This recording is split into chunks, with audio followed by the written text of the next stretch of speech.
Wenn Sie sich gelegentlich für zeitgenössische US-amerikanische Politik interessieren, dann dürften Sie eben mit dem, was wir gerade besprochen haben, also mit alternativen Fakten, Alternative Facts, in Berührung gekommen sein. Mit der Diskussion darum, das ist nicht ganz so neu, wie es uns erscheint. Es ist aktueller geworden, es ist jetzt im US-Wahlkampf ein bisschen mehr auf die Spitze getrieben worden und dementsprechend vielleicht etwas höher noch auf den Diskussionslisten solcher Panels. Aber vor über 10 Jahren hat ein Mann bereits eine Internetplattform gegründet, PolitiFact. Und PolitiFact hat sich damals schon dem Thema angenommen, Aussagen, Politikeraussagen zu überprüfen auf ihren Wahrheitsgehalt. Man könnte auch sagen, Liar, Liar, Pants on Fire. Das ist das, was dort gemacht wird. Ein Truth-O-Meter. Und manchmal spuckt es tatsächlich das schlechtmöglichste Ergebnis aus, nämlich 0% Wahrheitsgehalt, wenn Donald Trump davon spricht, dass CNN ein Problem hat mit den Quoten und alles runtergeht, dass Verkäufe zurückgehen von klassischen Zeitungen, die vielleicht nicht in seinem Sinne argumentieren und schreiben. Wenn es heißt, dass die Kardashians $1 Million gespendet hätten für die Opfer des Attentates vor kurzem in Las Vegas, dann ist das 0% Wahrheitsgehalt in diesem Truth-O-Meter, also Pants on Fire. Wir sind alle gemeinsam dazu angehalten, dafür zu sorgen, dass genau diese alternativen Fakten nicht den Weg in in das Umfeld einer seriösen Berichterstattung finden. Und wir werden jetzt mit dem Mann etwas über die Kunst des Faktenchecks erfahren. Er wird zu uns sprechen. Er ist gekommen aus Durham, North Carolina. Er ist Professor für Journalismus und Staatswissenschaften an der Sanford School of Public Policy der Duke University. Bitte begrüßen Sie Bill Adair. Herzlich willkommen. Welcome. Thank you very much.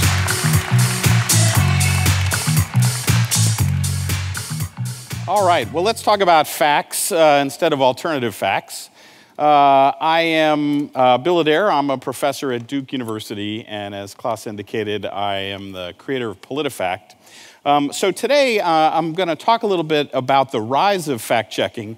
And if you think about the title of this session, Media and Trust, I'm going to cover that part today, and then tomorrow in a keynote, I'm going to talk about the machines part, which is how we can harness technology to do the work of humans, to help with fact-checking. And I think that shows great promise. But for today, I'm going to talk about the rise of fact-checking.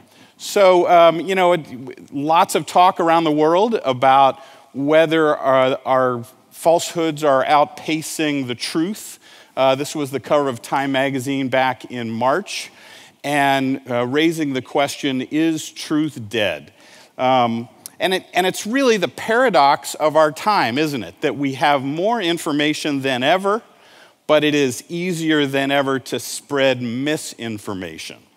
And so the journalists who are fact checkers have stepped up to help with that, to correct the misinformation that's out there.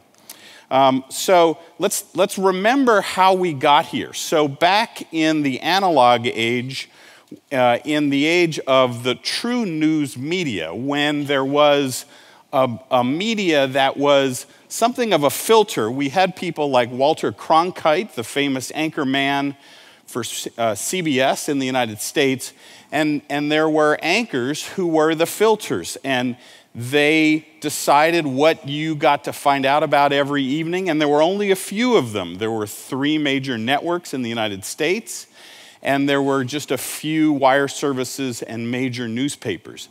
And they played a useful role. The news and the falsehoods would go in, and then pretty much mostly news would come out.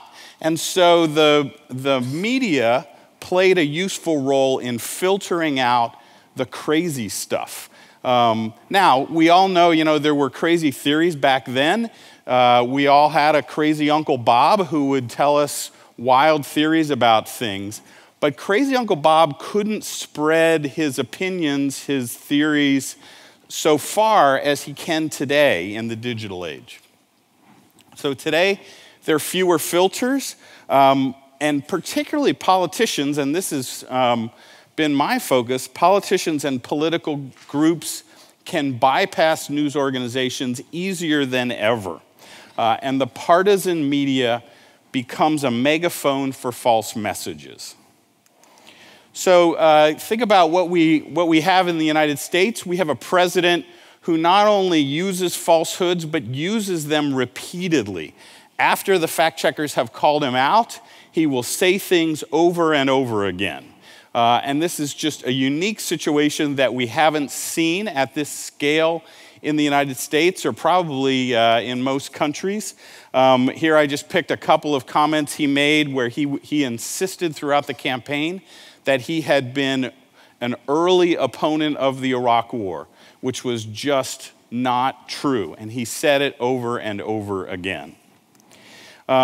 It's not unique to the United States. Here's an example in the UK with Brexit of another falsehood that took on a life of its own, and showing that in this digital age that these messages can spread and that it's hard to get enough momentum to correct them. So, I just want to tell you just very briefly about PolitiFact. So, 10 years ago, I was a reporter covering the White House and Congress.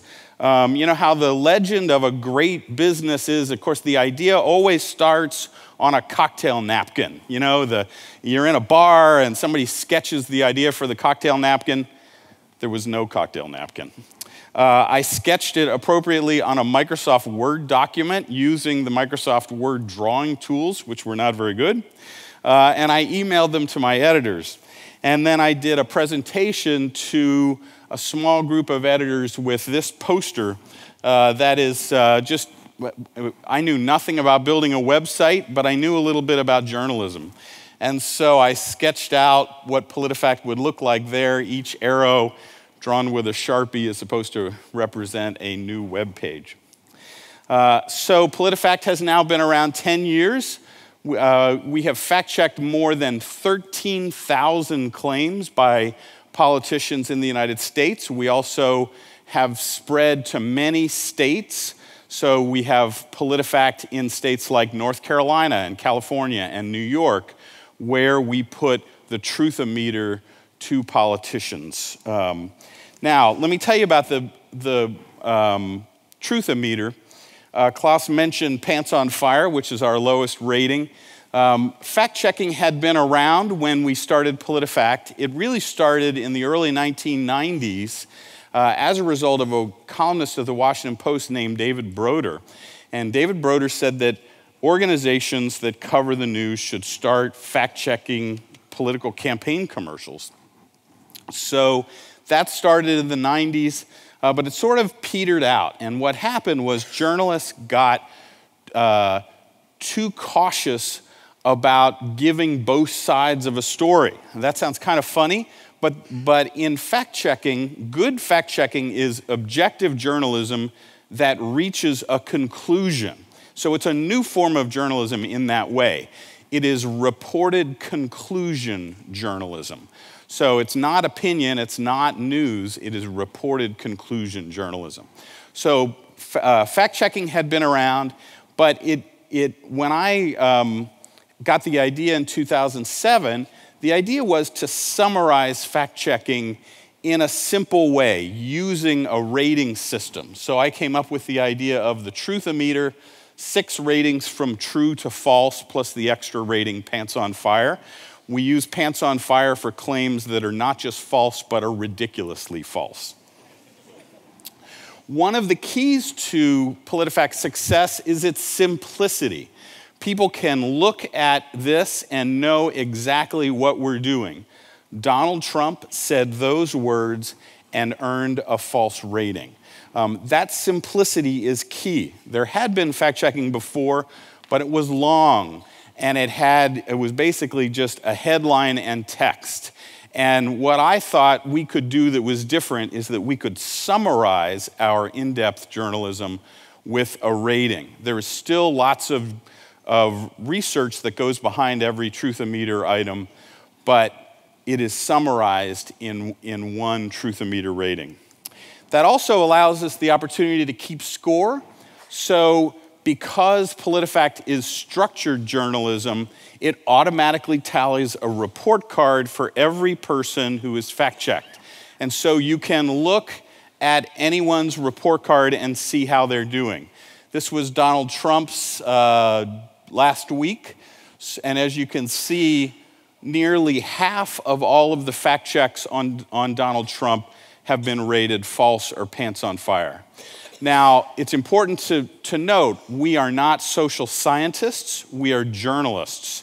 And we are using journalistic values, we're using news sense in deciding what we're going to fact check. So it's not like we're randomly selecting what we're going to fact check. But of the claims that have been checked on Donald Trump, that's how he did.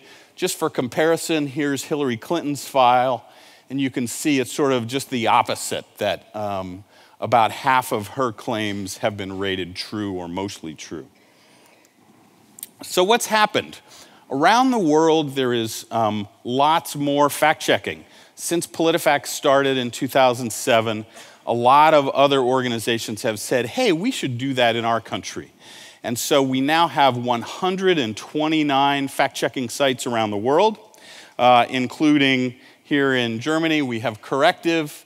In Spain, we have El Objetivo, a great site that's actually part of a television program on television network, La Sexta. Faktisk, a new fact checker in Norway that is a consortium of different news organizations that all got together and said, let's pool our resources and start an independent fact checker.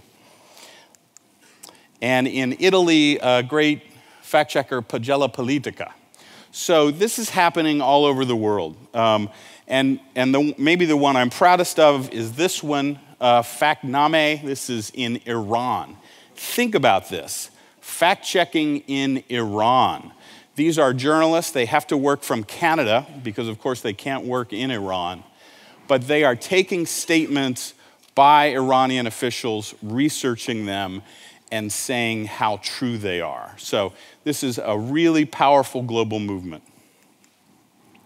You're also seeing it in television, and often now at the moment that someone says something or the moment that you're seeing the video, a network like CNN will put up in what is sometimes referred to as the lower third, where the titles and messages are. And here you have a fact check on Donald Trump. I never said Japan should have nukes, parentheses, I did. So there's a fact check at the moment that viewers are hearing the message. We're also seeing it in news articles. So it used to be, when I started PolitiFact, that fact checking was a separate genre and was different from news. But now, here are stories in the New York Times and USA Today where Trump is repeating a false claim, and the news stories are saying that it's false at the beginning. That is a wonderful development. So, what's the problem? In the United States, the problem is trust. And I think around the world, the problem is trust. Many people have lost trust in the media. I put up this slide to show the incredible divide in the United States between Republicans and Democrats over the media. And this is also true of fact checkers. We did a study at Duke where we had our students look at all the references to fact checking in conservative publications and in liberal publications. And we found a similar divide, that liberals are often cite fact-checking, that they're positive about fact-checking, and that they have faith in fact-checking. In the case of conservative publications, they're more likely to criticize it. They are often quite dismissive of it. They'll put it in quotation marks to suggest that it's not a real thing. So this is a problem because fact-checking is an objective form of journalism. It's not taking sides in the traditional sense of liberal or conservative. It is objective journalism, and so we have some work to do to try to restore trust. So I'm glad that that's one of the topics here today, and look forward to continuing the discussion tomorrow.